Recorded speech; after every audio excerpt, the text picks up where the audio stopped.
di KTP-nya belum kawin. Yes. Orang mengkritik saudara sebagai seorang duda yang tidak bermoral. Seperti itu. Di tiga hal itu, manakah yang mempunyai potensi saudara marah kepada saya? Itu aja pertanyaan saya. Tadi yang ketiga apa? Yang tidak bermoral, tolong Pak Hakim. Seorang duda yang tidak bermoral. Seorang? Duda yang tidak bermoral. Duda yang tidak bermoral. Tiga hal itu manakah yang punya potensi saudara marah pada saya dan saudara melaporkan saya? Saya nggak akan marah karena saya anggap dalam pertanyaan itu nggak ada poin tuh. Duda yang tidak bermoral. Memang ada duda yang bermoral berarti lalu saya mesti buktikan dulu bahwa saya duda, lalu buktikan saya bermoral. Jadi saya tidak akan melayani itu karena saya anggap itu adalah ya semacam satu argumentum ad hominem itu aja. Oke, kan baik. Jadi buat saya nggak ada poin di situ. Saya anggap ya diucapkan aja. Saya anggap itu sebagai berita dari seseorang, bukan problem saya, itu problem dia tuh. Oke, saya lanjutkan ya. Ya, bagaimana seandainya berita yang terakhir tadi yang saya dapat tentang duda tadi, saya peroleh dari data-data yang entah dari mana saya peroleh, itu saya bilang kepada saudara. Ya itu artinya di dalam masyarakat kita dianggap bahwa orang yang tidak punya pasangan, apalagi duda, dia pasti tidak bermoral, apalagi janda. Kan itu justru yang mau kita batalkan. Jangan sampai ada pertanyaan semacam itu.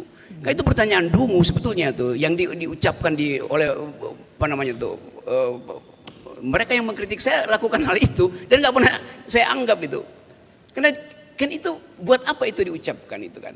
Itu sebetulnya itu menghina gender equality itu sekaligus menghina para duda dan saya memang bukan duda. Oke, jadi ada. Tapi kalau saya layani kan nanti orang bilang buktikan Bu Anda bukan duda gitu. Loh saya belum kawin itu artinya ya bisa memang tidak kawin, bisa duda segala macam. Sama seperti orang tanya, Anda tidak makan babi, berarti Anda Muslim. Loh, orang Yahudi juga nggak makan babi. Jadi yang saya mau maksud tadi, di epistemic community of thought itu batal karena tidak ada pendidikan reasoning gitu. Nah itu nggak mungkin timbul dalam percakapan di negara yang bermutu akademisinya itu nggak akan ada pertanyaan semacam itu. Jadi saya mau terangkan aja secara umum bahwa kita gagal menerapkan prinsip-prinsip berpikir yang teduh. Nah prinsip berpikir teduh itu namanya kekuatan argumentasi, bukan kekuatan sentimen. Jadi public discourse itu yang saya terangkan tadi, the use of public reason, itu artinya menggunakan mata uang yang namanya pikiran tuh. The force of the better argument. Nah kita seringkali tidak mau pakai mata uang argumen, kita pakai mata uang sentimen. Nah 3 pertanyaan tadi itu mata uang sentimen, kira-kira begitu. Tapi itu hanya ilustrasi Pak Hakim, terima kasih. Iya, itu kan ilustrasi. Ya. Tapi yang saya ingin tekankan ya, kaitannya dengan pertanyaan dari penasihat hukum tadi kan, ya. Kalau kita mengkritik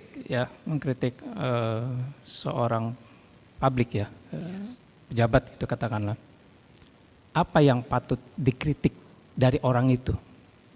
Oke, semua public figure itu bukan cuma pejabat, selebritis juga public figure, dan selebritis juga kelihatannya begitu, kok masuk dalam wilayah privat. Loh Anda begitu jadi selebritis, Anda tidak punya lagi wilayah privat. Anda memperoleh keuntungan puja-puji dari publik karena Anda public figure. Demikian juga public officer gitu, public servant. Kan dia dapat semua keistimewaan tuh. Kalau di jalan tol dia oleh para pengawal, dia udah dapat kemewahan di situ kan. Privacy dia harusnya tidak boleh didalilkan kembali karena dia udah dapat semua kemanfaatan publik. Jadi kalau saya kritik pejabat publik, saya kritik hasil dari kedudukan dia sebagai pejabat publik itu. Saya nggak kritik dia duda atau dia janda atau dia segala macam, enggak. Saya kritik yang Anda lakukan itu comply nggak dengan konstitusi. Yang Anda lakukan itu termasuk dalam the use of public reason apa bukan. Jadi itu sebetulnya di situ nggak ada perasaan bagi saya. Satu-satunya hal yang saya ucapkan, yuk mari kita berargumen itu. Tapi kemudian kalau argumen ya mulai mempersoalkan tuh Anda karena jomblo kan, karena saya kasih contoh misalnya bagaimana supaya lengkap di sini.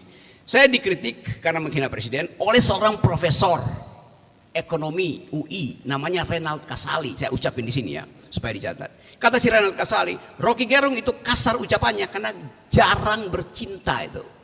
Bayangin coba, datang dari seorang profesor UI itu. figur publik, dia di figur publik karena dia endorser jamu, namanya jamu tolak angin tuh. Nah sekarang dia ucapin itu, artinya dia salah minum jamu. Dia mestinya minum jamu tolak dungu. Kan begitu dasarnya kan. Bagaimana dari seorang profesor datang kausalitas? Karena Anda jomblo, maka Anda mulut Anda kasar gitu kan. Jadi silakan saudara Kasali, ganti iklanmu itu, saya minum jamu tolak dungu karena saya masih dungu. Bukan mesti begitu kan? Jadi ini saya kasih kritik aja, saya nggak ada urusan personal dengan dia, tapi cara dia berpikir itu menunjukkan bahwa dia nggak paham apa yang disebut the use of public reason. Oke.